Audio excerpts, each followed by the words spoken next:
मेरी नींदों को पर लग जाए।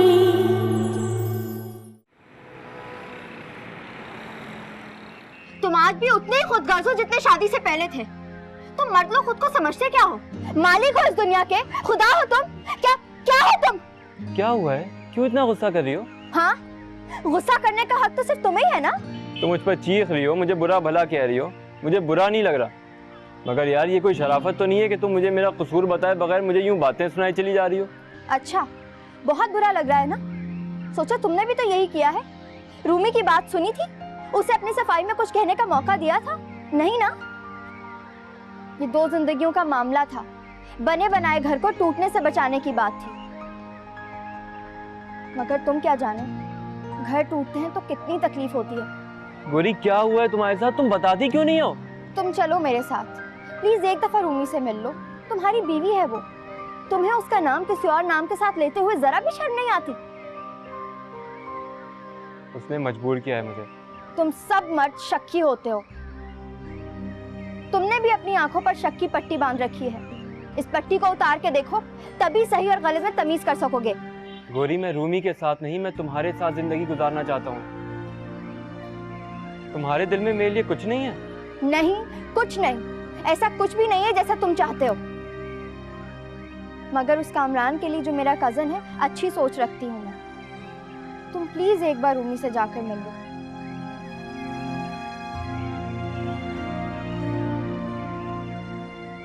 मुझे सोचने दो। सोचना क्या है? वो तुम्हारी बीवी है। अगर तुम उसको इस तरह बीच रास्ते में छोड़ दोगे तो वो बेचारी क्या करेगी? सोचना तुम।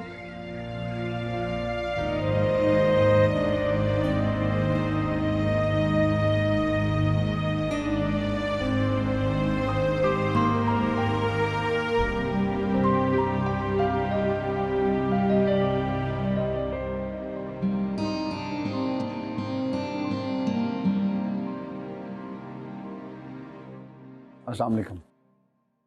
वालेकुम अस्सलाम। सभी यहाँ आओ जरा। दरअसल मैं कुछ जल्दी में हूँ। ठीक है, लेकिन यहाँ आओ, मुझे भी बहुत जरूरी बात करनी है।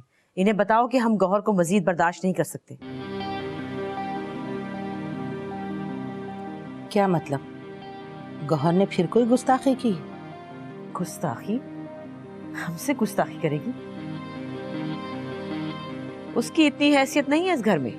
फाखरा, उस बिन माँ की बच्ची के साथ पहले दिन से तुम्हारा रवैया बहुत सख्त रहा है। तुमने कभी भी तरस नहीं खाया उस पर। क्या आपने मुझ पर और मेरे बच्चों पर तरस खाया था? सुना था हमारी इल्तिजाओं को? हमारी फरियाद से आपके दिल पिघले थे? नहीं ना। तो फिर मुझे अखलाकियत का सबक क्यों पढ़ा रही हैं आप? तो साफ साफ कहो ना कि तुम गौहर को अपने घर लाकर हमसे इंतकाम ले रही हो। हमारी हर जुल्म ज्यादती का बदला तुम उस बच्ची से ले रही हो। अब पड़ा ना कलेजे पे हाथ।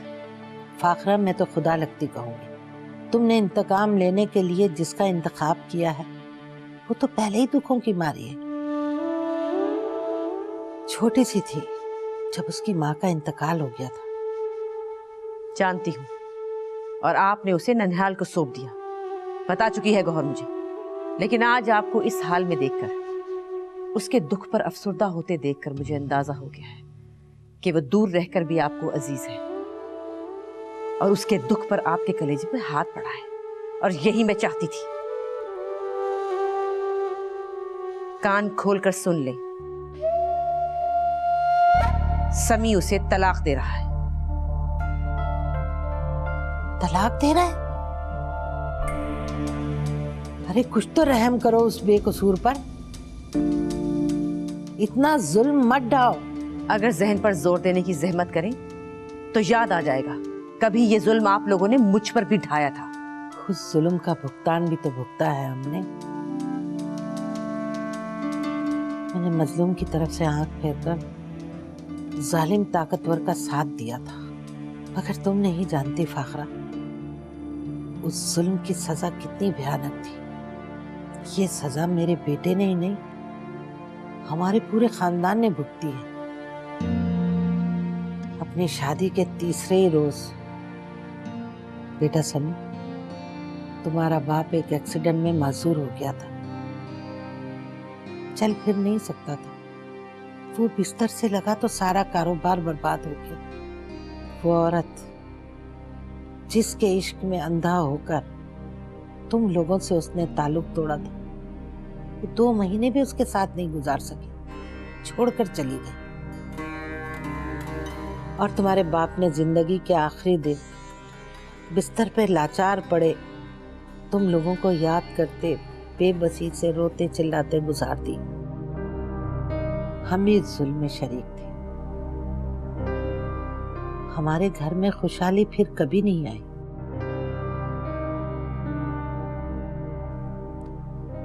हमने सच्ची खुशी फिर कभी नहीं देखी।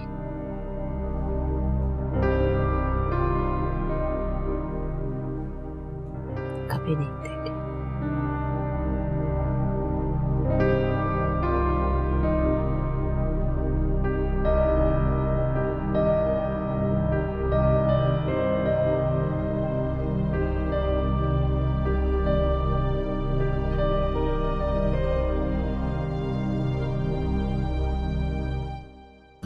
तुम जानते हो कि उस वक्त हम लोग कितनी मुश्किलात में थे।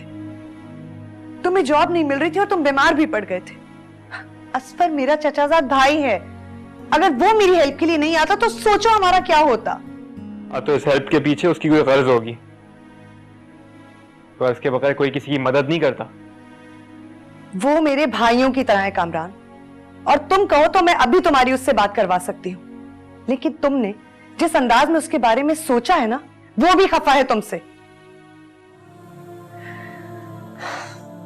मैं जानती हूं, मुझे पता है कि तुम उस वक्त ज़हनी दबाव का शिकार थे। ऐसे में बंदा नेगेटिव हो जाता है, सोच पे कोई इख्तियार नहीं होता। लेकिन अब तो ऐसे मत सोचो। अच्छा ठीक है, मैं तुम्हारी उससे बात करवाती हूँ। कामरान, चलो गोरी। कामरान, मेरी बात सुनो। रूमी की मोहब्बत की कदर करो, वरना बहुत पछताओगे। ऐसा ना हो ये मायूस हो जाए, इसका मोहब्बत से यकीन उठ जाए, इसका दामन खाली करके तुम भी खाली हाथ रह जाओगे।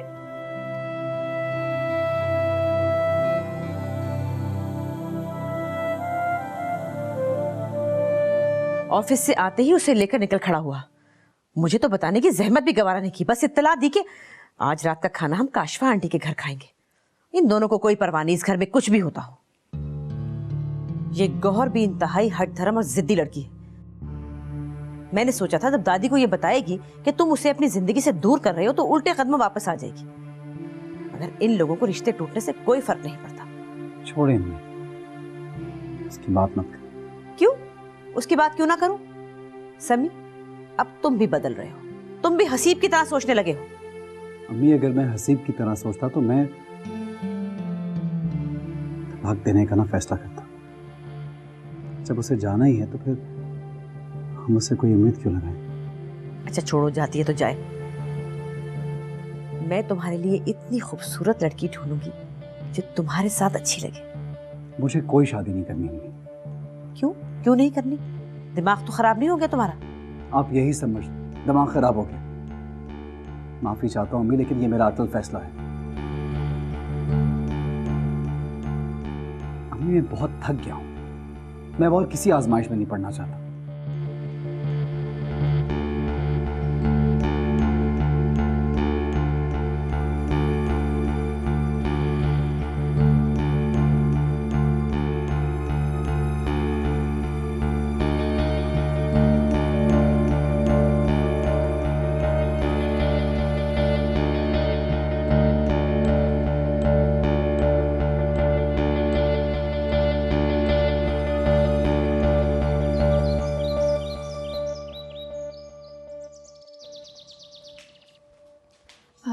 ममानी, मैं अपनी और नानी के लिए चाय बनाने के लिए जा रही हूँ, आप पियेंगी?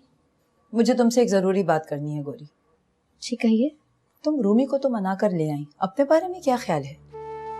माना कि तुम्हारे ससुराल वाले मिजाजन सख्त हैं, लेकिन इसका ये मतलब तो नहीं कि तुम यहाँ आकर बैठ जाओ। तुम्हें अपने घर जाना चाहिए। तुम्हारा घर अब तुम्हारा ससुराल ही है। कहीं जा रहे हो तुम लोग? जी अम्मी, जल्दी आ जाएंगे। अगर अंकल आसिफ ने उठने दिया तो? आप तो जानती हैं वो बहुत बोलते हैं। तुम भी कुछ कम नहीं बोलते हो। अच्छा जाओ, देर हो रही है। गोरी, तुम चलोगे हमारे साथ? नहीं, तुम लोग जाओ। अच्छा अम्मी, खुदा हाफिज। खुदा हाफिज।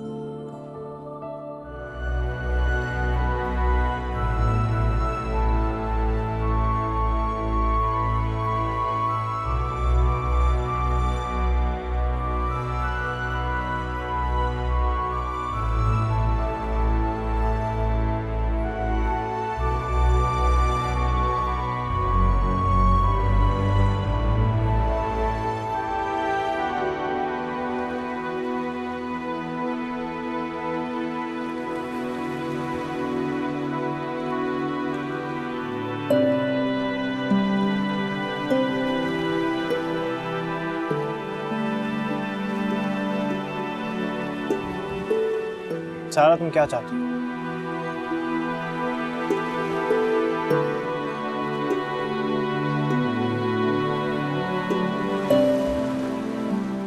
मुझसे शादी करने का फैसला भी तुम्हारा था। क्यों, इन डिटेल्स में मैं नहीं जाना चाहता और ना ही अब इसकी कोई ज़रूरत है।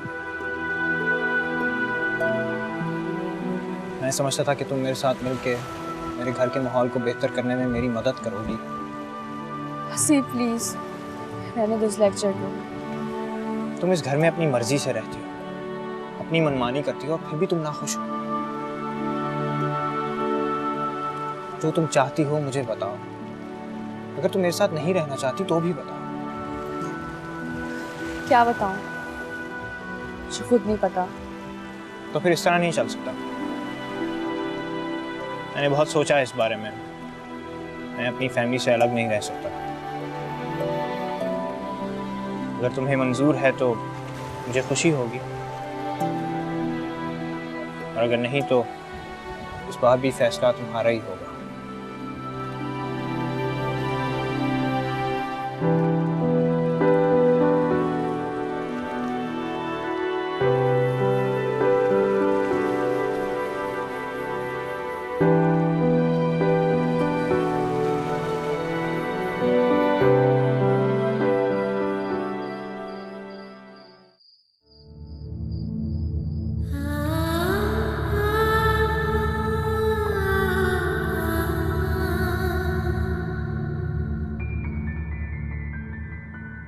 पता नहीं क्या नसीब लेकर आई थी इस दुनिया में। पहले माँ के, फिर छत छिनी। सारी जिंदगी दूसरों के एहसान लेती रही, ताने सुनते रही। और अब मेरी औलाद भी हमेशा अपनी माँ की तरह इस खुले आसमान के नीचे बेयारो मददगार रहेगी। मेरे खुदाया, क्या इस दुनिया में एक और गोरी आने वाली है? मैं क्या करूं? कहाँ जाऊं?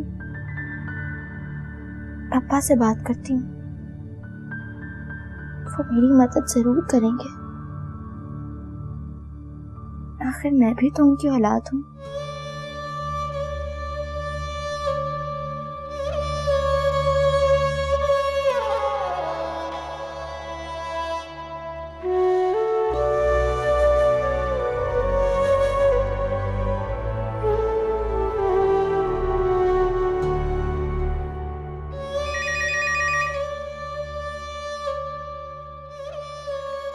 हेलो पापा, मैं बात कर रही हूँ।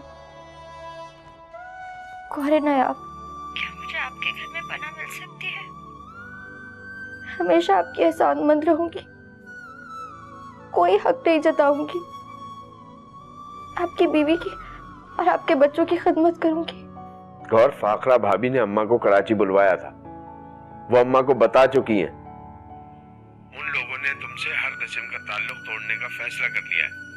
ठीक है, फाखरा भाभी के दिल में तुम्हारे लिए गुंजाइश नहीं थी, लेकिन तुम सभी के दिल में जगह बना सकती थी। मैं समझता हूँ कि ये जो कुछ हो रहा है इसमें बहुत सा कसूर तुम्हारा है। अब्बा, मेरी बात तो सुने। मैंने बहुत कोशिश की, अब गलत बात नहीं करो। रास्ता भी तुमसे बहुत नाराज है। तुम्हारी बेवकूफी की वजह से न तुम्हारा भला हुआ ना हमारा। Hello Gauhar, hello.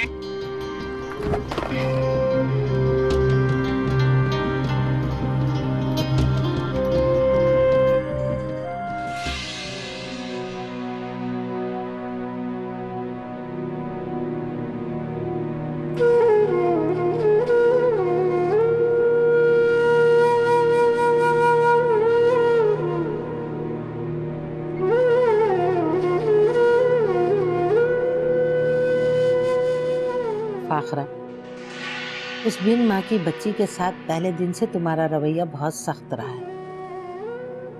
तुमने कभी भी तरस नहीं खाया उस पर। तुमने इंतकाम लेने के लिए जिसका इंतखाब किया है वो तो पहले ही दुखों की मारी है।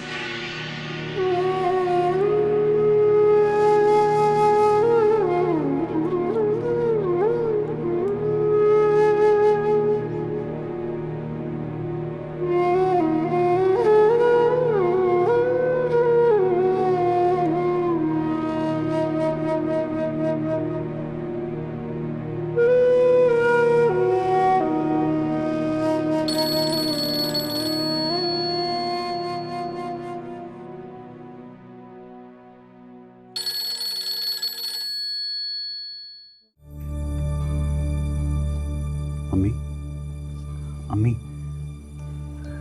हाँ, क्यों खैरियत? अम्मी, वो गौहर की कज़न का फ़ोन आया था। गौहर की तबीयत बहुत ख़राब है, हॉस्पिटल में है। इस वक्त रात बहुत हो गई है। अम्मी, वो ठीक नहीं है। हम लोगों को हॉस्पिटल में आना चाहिए ना उसके पास। हाँ, लेकिन मेरी तो अपने सर में बहुत दर्द हो रहा है। तो सुबह चले जाएंगे। तुम सो जाओ जाके। तुम भी लाइट बंद कर दो।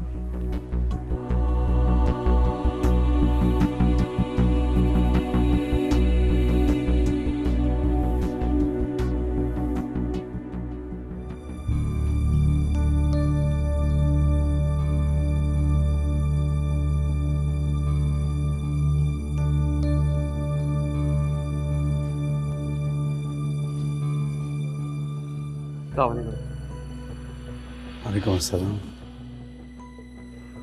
डॉक्टर साहब, ये गौहर के हस्बैंड। शुक्र करें आपकी वाइफ और आपका बच्चा मौत के मुंह से वापस आए हैं।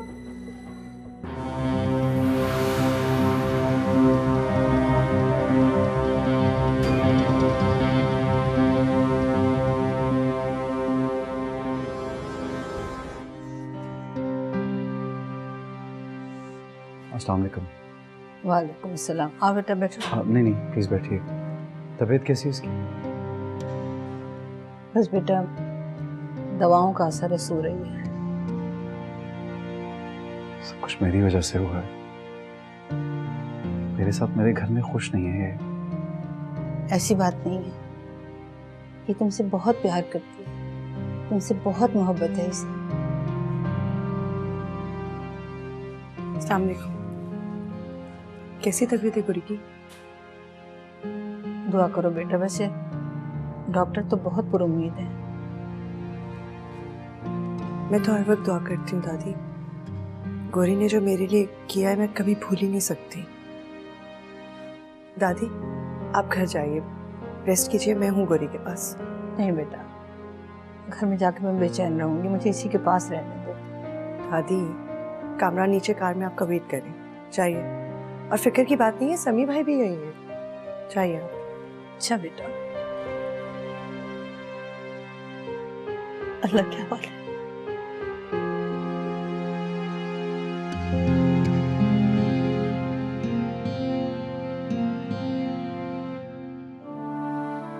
गौरी एक बहुत जिंदा दिल लड़की थी। हालांकि उसकी जिंदगी में खुशी का कोई नामो निशान नहीं था, लेकिन उसकी उम्मीदों की दुनिया इतनी स्ट्रांग थी। लेकिन आज की गौरी, ये वो गौरी नहीं है। मैंने गौरी को कभी रोते हुए नहीं देखा।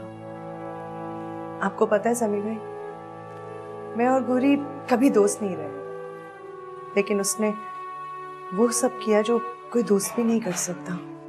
उसने मेरा घर टूटने से बचा लिया। हमारा घर टूटने से? वो कैसे? लगता है गोरी आपसे कुछ भी डिस्कस नहीं करती थी। मुझे और कामरान को दोबारा मिलाने में गोरी ने इतनी स्ट्रगल की है, आपको नहीं पता क्या? तुम्हें और कामरान को एक करने के लिए? हाँ, मेरे और कामरान के दरमियान जो गलतफहमी हुई थी वो गौरी ने ही तो खत्म करवाई है।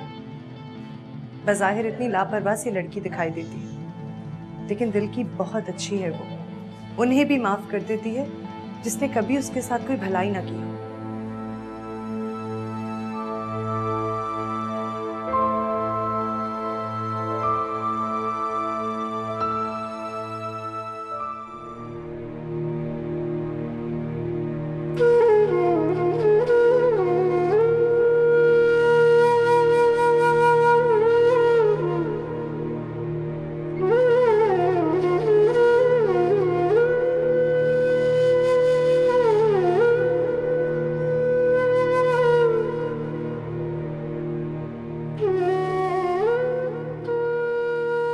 मुझे और कामरान को दोबारा मिलाने में गोरी ने इतनी स्ट्रगल की है,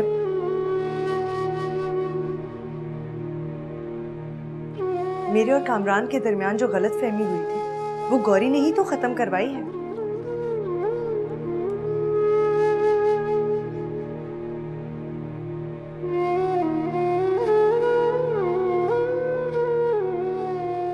बज़ाहिर इतनी लापरवाह सी लड़की दिखाई देती है, लेकिन दिल की बहुत अच्छी है वो। उन्हें भी माफ कर देती है जिसने कभी उसके साथ कोई भलाई ना की हो।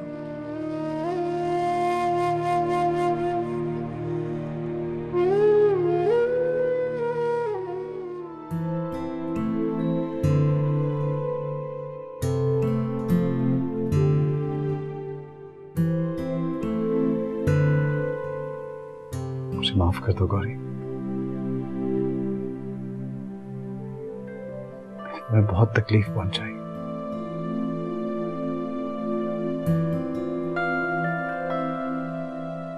मुझसे वादा करो कि तुम अच्छी हो जाओगी, मुझे छोड़ के कभी नहीं जाओगी। बहुत शर्मिंदा, माफ कर दो प्लीज।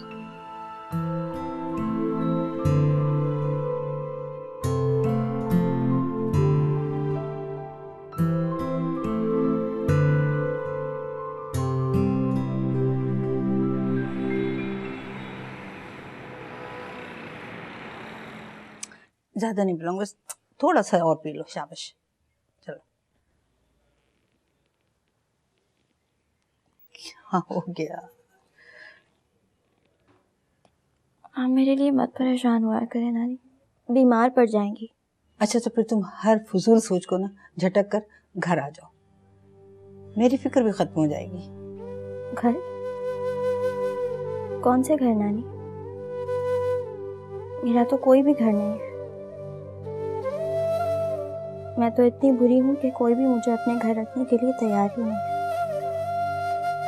अल्लाह करे कि मैं यहीं मर जाऊं, मुझे किसी पर बोझ ना बनना पड़े। कैसी फजूल बात की है तुमने बेटा। अल्लाह तुम्हारा घर सलामत रखे। शौहर का घर ही औरत का घर होता है। नहीं, वो सिर्फ एक मर्द का ही घर होता है। जहाँ औरत जब तक रह सकती है तब तक मर्द की मर्जी होती है। अस्सलाम वालेकुम। वालेकुम अस्सलाम। जीते रहो बेटा। आओ बैठो बेटा, मैं जरा नमाज पढ़ूं।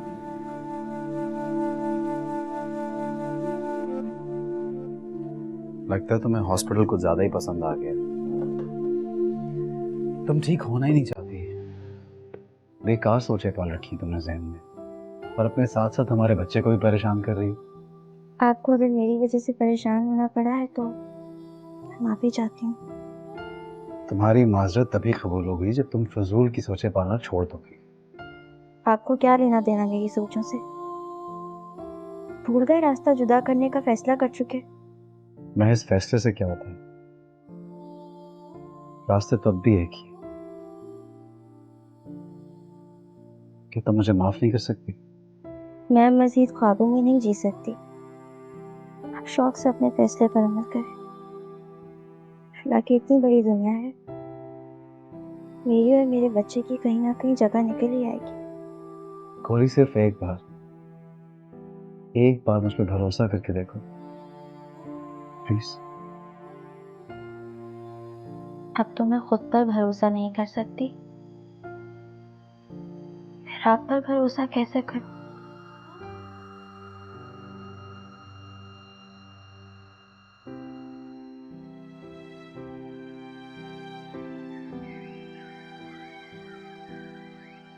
पता नहीं भाभी की तबीयत कैसी है। हसीब, तुम मेरे साथ हॉस्पिटल चलोगे ना? हाँ समी, कहाँ हो तुम कल से? एक फोन करने का भी टाइम नहीं तुम्हारे पास। आ तो गया मम्मी, खाना लगवा दें प्लीज, भूख लग रही है मुझे। तुमने जवाब नहीं दिया। मैंने पूछा कहाँ रहने लगे हो? मम्मी आपको पता है गौहर बीमार है, हॉस्पिटल में है, वहीं था उसके पास। बीमार है तो तुम क्या करते हो वहां? तुम तो उससे हर ताल्लुक खत्म करने का फैसला कर चुके हो ना? मैं एक बहुत बड़ा गुनाह करने जा रहा था अम्मी, मगर अल्लाह ने मुझे बचा लिया। मैं बेकसूर गौहर के साथ साथ अपने बच्चे को भी बेघर करने जा रहा था। खुदा मुझे माफ करे। बच्चा? कैसा बच्चा? मेरा और गौहर का बच्चा। गौहर मां बनने वाली है। सभी ये सब उस लड़की की चाल है। तुम्हारे पैरों में जंजीर डालने के लिए वो बच्चा पैदा करने जा रही है। मगर मैं उसके चक्कर में आने वाली नहीं हूं। तुम्हें उसको तलाक देनी होगी। आई एम सॉरी अम्मी, अब मैं ये जुल्म नहीं कर सकता। समी, तुम मुझे इनकार कर रहे हो? अपनी माँ को, अपनी माँ पर उस 2 टके की लड़की को फौकियत दे रहे हो? याद रखो, या तो वो तुम्हारे साथ रहेगी या मैं। अगर तुम्हें मेरा जरा सा भी ख्याल है तो उस लड़की को छोड़ दो। अगर अम्मी, अगर मगर कुछ नहीं, तलाक के पेपर पे साइन करो, उसके मुंह पर मारो। मामा, आप ये क्या कह रही है? जिस लड़की ने आपकी इज्जत बचाई, आपकी बेटी को गलत करने से रोका, आप उसको ही अपने इंतकाम का निशाना बना रही हैं। तानिया, क्या बकवास कर रही हो? खामोश हो जाओ। मुझे बोलने दे, मैं आज खामोश नहीं रहूंगी। अगर आज भी मैं चुप रही तो भाभी के एहसानों का बदला मैं कभी नहीं उतार सकूंगी। भाई, जिस दिन आपने भाभी को गेट पर जाने से डांटा था, उन पर शक किया था, उस दिन उन्होंने मुझे घर से भागने से रोका था। मैं अपने बॉयफ्रेंड के साथ घर से भाग रही थी। तानिया, चुप। बाहर वो मेरे बॉयफ्रेंड को डांटने गई थी। इस घर में उन्होंने कैसे कैसे इल्जामात सहे, लेकिन कभी भी मेरा नाम अपनी जबान पर ना लाई। सिर्फ आप लोगों की इज्जत की वजह से। जो इंतकाम आप उस बेकसूर लड़की से ले रही हैं, अगर वो चाहती तो उस दिन मेरा साथ देकर आपसे भी इंतकाम ले सकती थी, लेकिन वो हमारी जैसी नहीं है मामा। सुहेल वाला मसला भी उन्होंने ही रिजॉल्व करवाया। जिस फरिश्ते का मैंने आपसे जिक्र किया था मामा, वो कोई और नहीं, गौहर भाभी है। मामा, जिन लोगों से इंतकाम लेने के लिए आप बरसों जलती रही, कुदरत ने तो उनसे फौरन ही इंतकाम ले लिया था। आपने कभी सोचा ही नहीं कि आज आप और आपकी औलाद जिस मकाम पर है, वो कुदरत की तरफ से उन मुश्किलात का इनाम है, मगर हमने कभी उसका शुक्र अदा नहीं किया।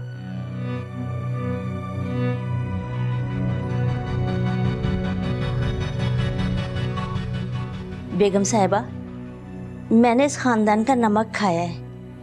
मैं इसलिए ज़रूर कहूँगी कि आप जाके बहू बेगम को ले आए।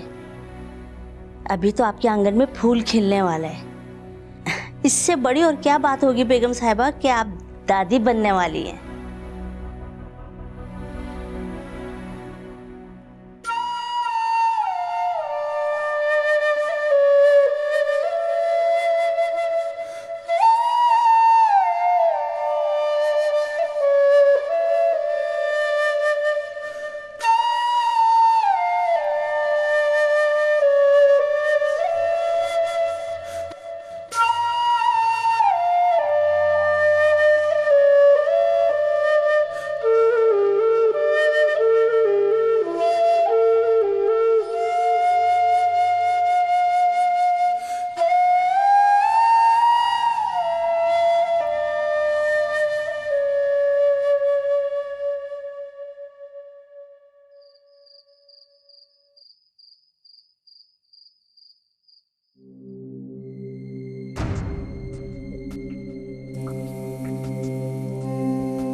तुमने इंतकाम लेने के लिए जिसका इंतखाब किया है वो तो पहले ही दुखों की मारी है। छोटी सी थी जब उसकी माँ का इंतकाल हो गया था।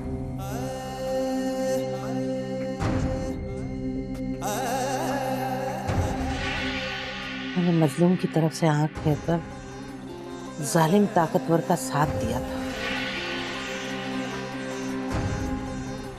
उस जुल्म की सजा कितनी भयानक थी। ये सजा मेरे बेटे ने ही नहीं, हमारे पूरे खानदान ने भुगती है। हमने सच्ची खुशी फिर कभी नहीं देखी।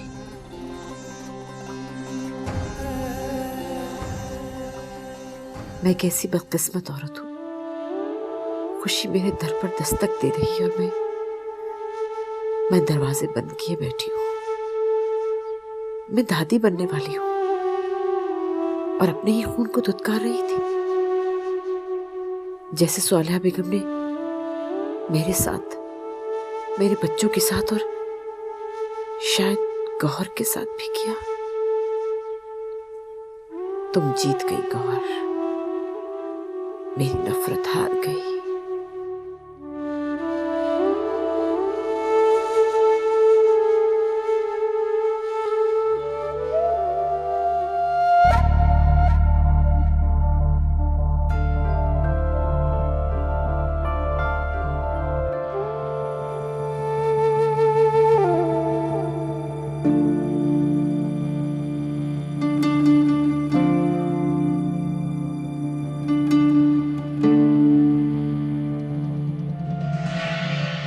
जिस लड़की ने आपकी इज्जत बचाई, आपकी बेटी को गलत करने से रोका, आप उसको ही अपने इंतकाम का निशाना बना रही हैं।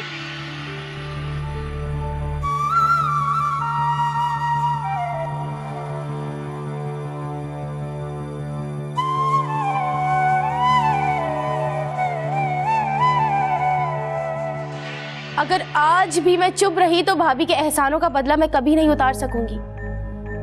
भाई, जिस दिन आपने भाभी को गेट पर जाने से डांटा था, उन पर शक किया था, उस दिन उन्होंने मुझे घर से भागने से रोका था।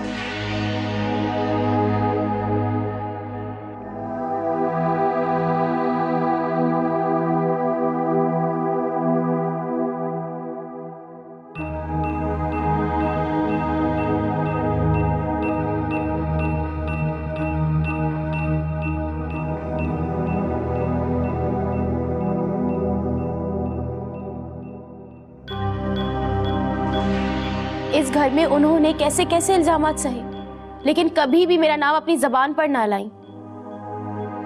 सिर्फ आप लोगों की इज्जत की वजह से। जो इंतकाम आप उस बेकसूर लड़की से ले रही हैं, अगर वो चाहती तो उस दिन मेरा साथ देकर आपसे भी इंतकाम ले सकती थी, लेकिन वो हमारी जैसी नहीं है मामा।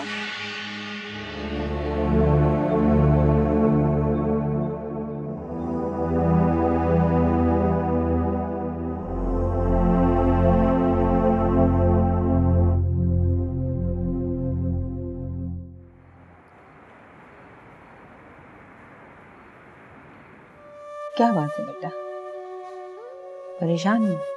सभी का इंतजार है। आ जाएगा बेटा, देर सवेर तो हो जाती है, किसी जरूरी काम में पड़ गया होगा। मुझे उनका इंतजार नहीं है नानी, जानती हूँ वो नहीं आएंगे। आएगा, जरूर आएगा बेटा। वो तुमसे मोहब्बत करता है। मैंने उसकी आंखों में तुम्हारे लिए प्यार देखा बेटा। वो तुमसे दूर नहीं रह सकता। रहने दे नानी, अब मैं किसी खुशफहमी में रहना ही नहीं चाहती।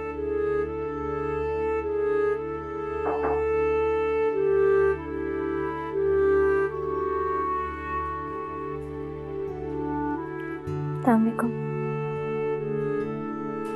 वालेकुम अस्सलाम।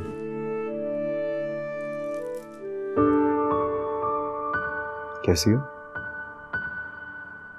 ठीक हूँ। आप कैसी हैं? अल्लाह का शुक्र बेटा। डॉक्टर से बात हुई है मेरी, उन्होंने कहा है 2-4 दिन में तुम्हें घर भिजवा देंगे। बस बाद में तुम्हें अपना ख्याल रखना होगा।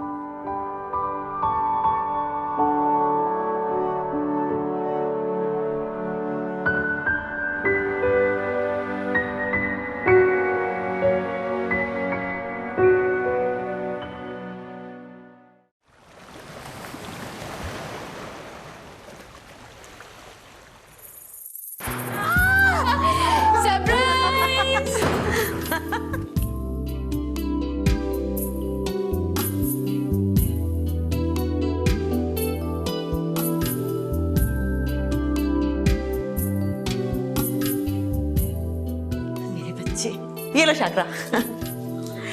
भाई आज से मेरा घर, मेरी बेटियां सारा और गोहरे नायाब संभालेंगी। ये आप क्या कह रही हैं अम्मी? भाई मैं तो अब संभालूंगी अपने पोते पोतियां, बस। अच्छा, और मुझे कौन संभालेगा? तुम्हें संभालेगी ये गोहरे नायाब।